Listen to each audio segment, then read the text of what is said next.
John of the Eye Patch, Chapter 22. A night of fitful sleep only increased John's worry for his mom. Multiple times during the night, he wished he could sneak downstairs and check the hurricane's progress on his dad's computer. He decided he couldn't wait anymore, and he went downstairs in his slippers. Carefully to avoid the squeaky 7th and 4th steps, he was surprised to see the light on in his dad's office. As he neared, he heard his dad talking to someone on the phone. John paused in the doorway. His dad gave him a sleepy wave and sipped from his coffee while he listened. John went to the kitchen and he poured himself a bowl of cereal. His dad came out of the office. "So, you can't sleep either?" he asked. John shook his head no. His dad sat at the table, sipped his coffee, and said, "That was the East Coast Disaster Response Center. They were preparing disaster response teams. I had to get up a little early to start coordinating with them." "Where's the hurricane now?" John asked as he crunched a spoonful of milk-soaked cornflakes. "Let's check and see," his dad said. The storm tracker on his dad's computer placed the hurricane just past Abaco Islands. John felt a surge of excitement. He could probably check on his mom. He started for his room and then he stopped and he asked his dad, "Am I really going with you?" "I'm checking with the coordinators, John, and they prefer kids to help from home through donations and fundraisers. But our case is more unique. You can come with me, but I want you to really think about it. It won't be fast food, hotels, and beaches. It's going to be hard work. Mostly you'll be assisting me. You'll have to carry things and help in medical tents. I might have to work 18 hours a day, and you'll be there too, in the waiting room of the medical tents, making sure people get water and food when they need it. You'll have to fetch nurses, that sort of work. There's not going to be any room for play." John suddenly realized the enormity of responsibility he'd taken on going with his dad. He wondered, would there even be time to use the eye patch? "I understand, Dad. I still want to go." "Good. We leave tomorrow. Are you packed?" His dad picked up his cell phone. "I'll have some arrangements to make." John raced through the living room. He went up the stairs and into his bedroom. His pirate costume had dried overnight and only had a slightly salty odor to it. He hesitated with the eye patch in hand, knowing he'd have to be ready to pull it off quickly if he teleported into the water. After a deep breath, he pulled on the eye patch. The ground lurched underneath him and he fell over, hitting his head on the cabin wall. Water splashed him, but he did not get submerged in it. He glanced around him with one uncovered eye. He was in the closet of the cabin. The floor stabilized under his feet. No rocking of the waves? Oh no. They might be shipwrecked. The floor lurched again under him. He stumbled and he grabbed the wall for support. Not the wall.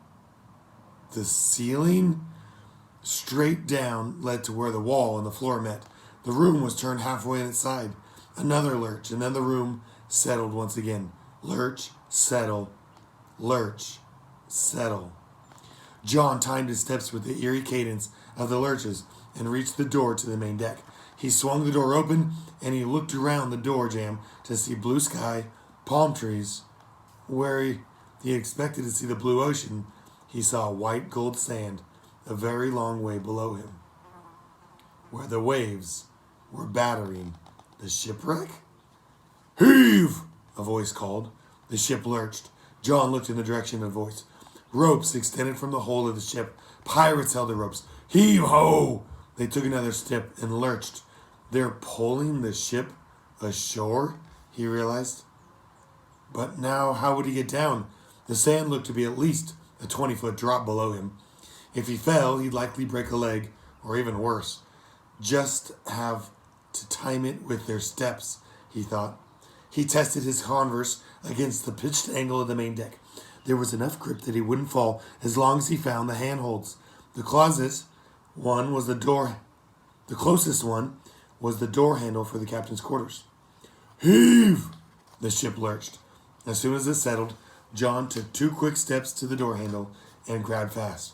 "Heave!" He nearly fell off the ship with the next pull, but his shoe squeaked against the wetted floorboards, and he did not fall. Heave! John ran 4 quick steps to the gunwale, where he threw his arms around the rail and held fast. Heave! He crawled along the gunwale on all fours, timing his scuttle with the shouts of heave until he reached midships where netting hung toward the beach below. Heave! He grabbed the net and he threw himself over the gunwale for a moment, dangling by just his hands. Heave! His body smashed against the side of the ship. He clung to the rope netting. Heave to! John gripped the ropes. No more lurches came. It be John of the Eye Patch. John finally recognized the voice. Mr. Owens? John said. He quickly clambered down the ropes to the sandy beach before running to greet the gray-bearded quartermaster. Yeah, you're a sight for scurvy eyes, ye be, Mr. Owens said. Thought for sure the fishes had a John-sized meal. John couldn't tell him that he had been teleported to a far-off land where he would sleep through the night without fear of drowning in a comfortable bed. What could he tell him? I was in my cabin, John said, not able to think of anything else to add. Other pirates left their lines to gather around John. All the familiar faces were there. The Jamaican cook, the fancy-dressed boatswain, the curly-haired Rusty Jones, and the rest of the crew that John only knew from sight and not by name. Did ya bump your head? Sean asked with his accent. No. Coconut to me head all day gave me a nap, Kofi said, and Kofi mimed a coconut hitting his head, closed his eyes, and he stuck out his tongue. You got knocked out by a coconut? Aye, Kofi said. Me too, Sean said. Me too, another pirate yelled. Me twice, said another. The only good thing about the coconut... The only good thing about a coconut is the milk, Rusty Jones said in a booming voice. Mr. Owens simply shrugged. Hey, you finery be so clean, Sean asked. And in no sand, Kofi added.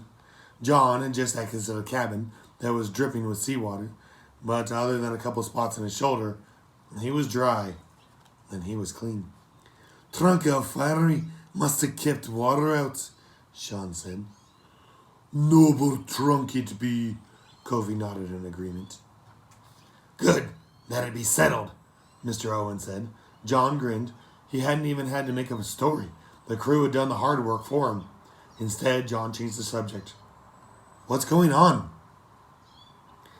Ye old dragon of plunder needs repairs. Got a ghost wheel, she does, Mr. Owen said. She? Aye, all ships be she's. Why are all ships she's? This many men gathered need a lady to love. Our ship be that love, Mr. Owen said. The gathered pirates nodded in agreement, and John looked them over, realizing the only woman on the ship was his mom, and she was nowhere to be seen. His breath caught. Where's my mom? He blurted it out more fearfully than he intended. She's determining location, she be, Mr. Owens pointed to a small berm of grass and sand. I told you, I found Treasure Island.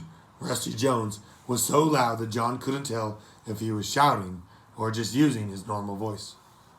So my mom's okay. Aye, she be tough, that one. John let out his breath with a sigh of relief. He told them he'd be back, and he walked down the beach away from the ship. The shouts of heave resumed behind him. Just as he reached the tree line, a horrible wailing gave. John paused. John looked around, and he saw a blackbird's coat hanging from a tree. Further inland, Blackbird's tricorner hat hung from another branch. Past that were boots, and deeper was Blackbird himself, the source of the crying. Blackbird looked up. His eyes were red from crying, his toes buried in sandy dirt, his black hair tangled, oily, quite a mess. What do you want, John? Are you okay? Of course not. Where have you been? My ship's wrecked. Consternation is lost. He rests his head on his crossed arms and wailed. Consternation? Yeah, my bird. She flew away during the storm. Blackbird didn't look up. You named your bird Consternation? What would you name her? I don't know, Polly. That's a terrible name for a bird. Maybe a fish, but not a bird. John didn't want to argue the details with Blackbird and simply said, Did my mom come through this way? Yeah, somewhere over that way. Probably looking for some animal to fight. John doubted his mom was actually looking for an animal to fight, unless she really had changed for the worse. That seed of doubt made John all the more anxious to find his mom. Well, I better catch up with her then, John said. Fine, whatever you want. Blackbird fell over backwards in the dirt, his arms and legs spread wide, and he stared up blankly at the sky. How am I supposed to call myself Blackbird now? I don't have my Blackbird. Everyone's going to start calling me William. The only way it could be worse is if I had a more common name, a dumb name like John. Common names aren't that bad, John said. What do you know? You're just a kid. I know that I like the name John. That's because your name's John of the Eye Patch. That's the cool part of your name, of the eye patch. If everyone just called you John, it'd be boring. What am I supposed to be? William of the wrecked ship? He slapped his hand over his face. And we were so close to treasure. John didn't think he was going to get through to Blackbird, no matter how hard he tried. He left the captain behind and he continued up the small rise to the highest point in the island, where his mom surveyed the horizon with her brass spyglass. John ran to her and wrapped his arms around her in a tight hug. Mom! John, I told you, 2 days. It's okay. I saw the storm pass on the weather report. What? She turned startled. The hurricane was in our time in the exact same place. Now that's interesting, she said. Yeah, I figure I can start following the weather so we don't get caught off guard again. That's a good idea, she said. So I guess the ship's wrecked. It doesn't matter, she said. We're here. We are? Take a look. She handed the spyglass to John. He held it over his one unpatched eye, and he saw a half-submerged wreck of a ship sticking out of a neighboring island. Weather had stripped all the paint of the ship, leaving the timbers a dull gray that was darker at the waterline. The masts were gone, as if the cannons, or anything else that seemed easy to carry off, was taken. But parts of the ship remained intact. If overly weathered, by the size of it, John assumed it was just another schooner, something like Dragon of Plunder. John handed the spyglass back to his mom. It felt like I spent 2 years staring at that wreck, she said. I was on that quay over there. She pointed and John looked, seeing another island, tree-covered, stretched of land. Isn't that an island? Well, a quay is a special kind of island. It forms on top of a coral reef, his mom said. The one I was stuck on was about half a mile in diameter. There are a few other quays I could swim to, but where I wanted to get was to the big island to the north. It was too far to swim, and when I was rescued, the pirates that took me went straight to Nassau and refused to go to the island I wanted. And they said it was because there were hostile natives that lived on it. But every day before I was rescued, I stared at that wreck. It was in the southern quays with me, thus I know we're here. We made it to Treasure Island, John. John bounced from foot to foot. It's real, just like in the book. It's real, all right, she smiled. Let's go inland. Let's see what we can find. John grinned back.